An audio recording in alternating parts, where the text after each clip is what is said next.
Hi, it's Diana, and today I am in a new location. I'm going to be talking about teas that I got on vacation, so I thought I'd come outside and do a little on location, sort of, not really unboxing, but sort of. Okay, so I went to Colonial Williamsburg in Virginia for my birthday, and I also went to Monticello in Charlottesville, Virginia. And so I got a few things. So the first thing that I got is this tea that's called Pinhead Gunpowder green tea. So this one is actually from the Yorktown battlefield, if you can see that, which I thought was kind of funny because gunpowder, it just refers to the fact that the tea is rolled and it looks like gunpowder. It's not actually anything to do with gunpowder, really. And so I have not opened this yet, so it'll be brand new reveal to me. But let me just read it. So it's tightly rolled green tea, blended especially for the Yorktown battlefield. And it's by Oliver Pluff and Company. I've never had any of their teas before, so I thought that was kind of fun. Like this is, you know, a little souvenir to have, and then I can also drink the tea and remember my lovely trip that I had. So let me open it. Ooh.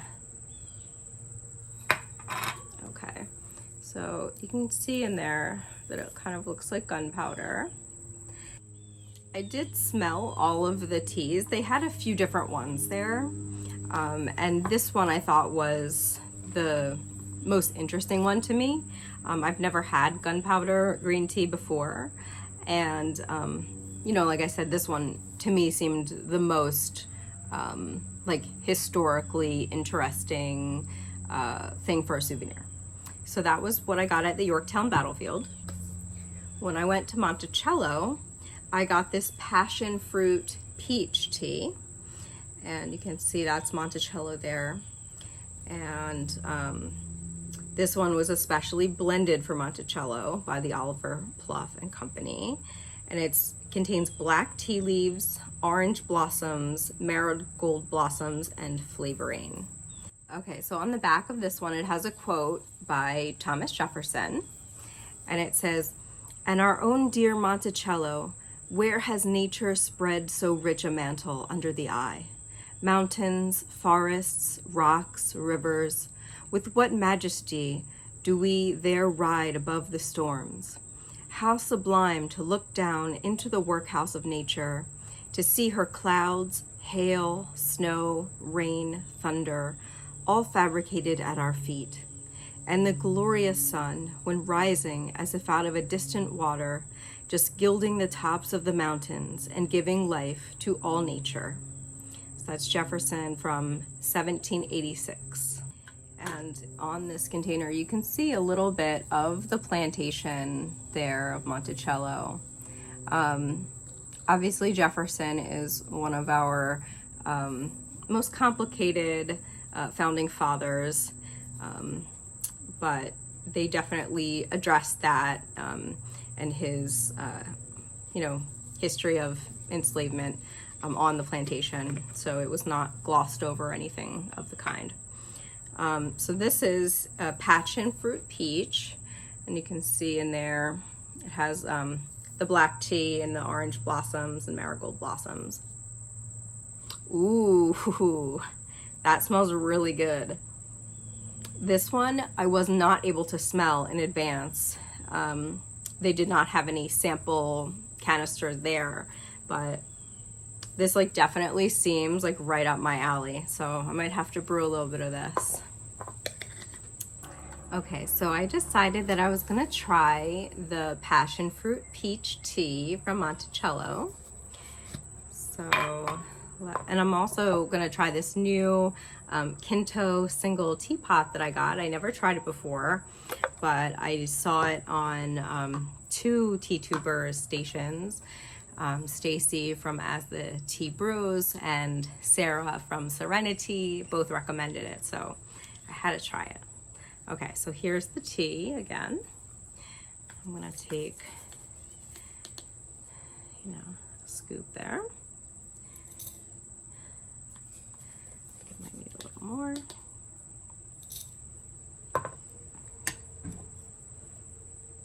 There we go.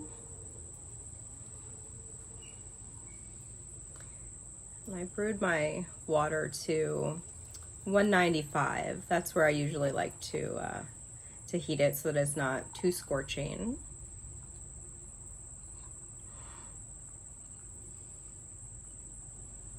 Okay. And it has a nice lid on here that has a filter in it. So here is the tea, and we're gonna let it steep for 3 minutes or so, and then I will be back. I actually let it steep for about 5 minutes. It smells really good. So I'm actually gonna try it iced, which is my preferred way to drink tea. All right. So I have to let that settle in a minute. Okay, so first taste. It's nice. It's very light. You can definitely taste the black tea. The other ingredients, let's see, marigold blossoms, orange blossoms. Yeah, it does taste like peach, but it's a very subtle peach. Probably if I steeped it for longer, it would be even more flavorful. But it's very refreshing, and I would definitely enjoy drinking this, which I'm gonna do. Okay, and the next thing that I got at Monticello was these peach preserves. It says sweet and southern peach preserves, proudly produced in Virginia, crafted for Monticello in Virginia, and the ingredients are peaches, sugar, pectin, and citric acid. It says Thomas Jefferson's fruit gardens provided precious refreshment and served as a part of his garden laboratory, where he grew over 150 varieties of 31 of the finest temperate species of fruit. Now you can enjoy this precious refreshment grown and produced in Virginia. So I'm actually not going to open this right at this moment because you do have to refrigerate it. But I'm really excited to check that out. You can sort of see the peachy goodness in there. So, preserves. So while we were in Williamsburg, my boyfriend and I went to the Silver Hand Meadery for honey and mead tasting. So that was like really fun. I'd never had mead before, and I certainly hadn't been to a honey tasting. So I had to get a few jars of honey to bring home with us. So this one is the whipped original honey, and that's the logo for the Silver Hand Meadery. It says, our original secret blend of our favorite honey varietals whipped to perfection. Look for notes of butterscotch, cotton candy, and dried fruit. Whipped honey is created by controlling the honey crystallization process, resulting in a smooth, spreadable, decadent, and luscious honey. This is 100% natural honey. And yeah, so there's the information for the Silver Hand Meadery. That was really fun. It was a private tasting. It was only the two of us, and the guide was very nice, and he sort of let us select certain flavors of honey, like if we were more interested in like the fruity ones or floral. So that was kind of nice. And then I also got one more thing of honey. This is alfalfa honey. And this one says, a monofloral honey made by bees collecting nectar from alfalfa blossoms. Taste notes of caramel, butter, and pecan. It says most natural honey will form into sugar to liquefy, place, jar in hot water. It's 100% natural honey. So I'm excited to try both of these. I have not opened them yet, but obviously I did try them at the tasting and they were ones that I enjoyed. So that's why I decided to get these. They had many different options, but these I thought were the most universal. So they would go with a lot of different teas. Whereas some of them, I think they had a whipped honey that had like cinnamon in it, which would have been great for something like a sweet potato pie, David's tea, latte, but I wanted something that I could use in multiple teas. And then we also did some local tourism we're outside of Philadelphia. And so we went to the Random Tea Room and Curiosity Shop in Philadelphia. And this was what I had there, red berry melange. And it says blueberries, cranberries, rose hips, and hibiscus. Excellent hot or iced. So I had it iced and it was very good. It's caffeine free. It's an herbal infusion. So they say to prepare it, use a level teaspoon, 200 degrees Fahrenheit for 3 minutes, and you can re-steep it, which I typically don't do.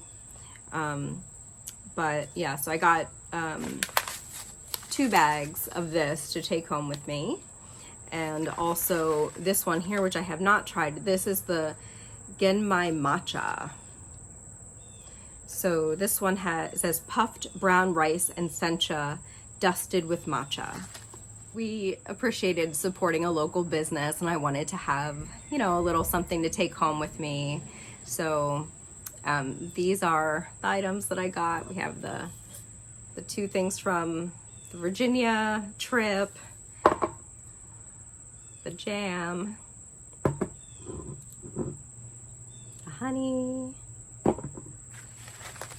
and the tea from Philadelphia. So thank you so much for watching. I appreciate you taking the time to watch my videos. I would love it if you would subscribe to my channel and give a like and say hi in the comments. And I look forward to seeing you again soon. All right, take care.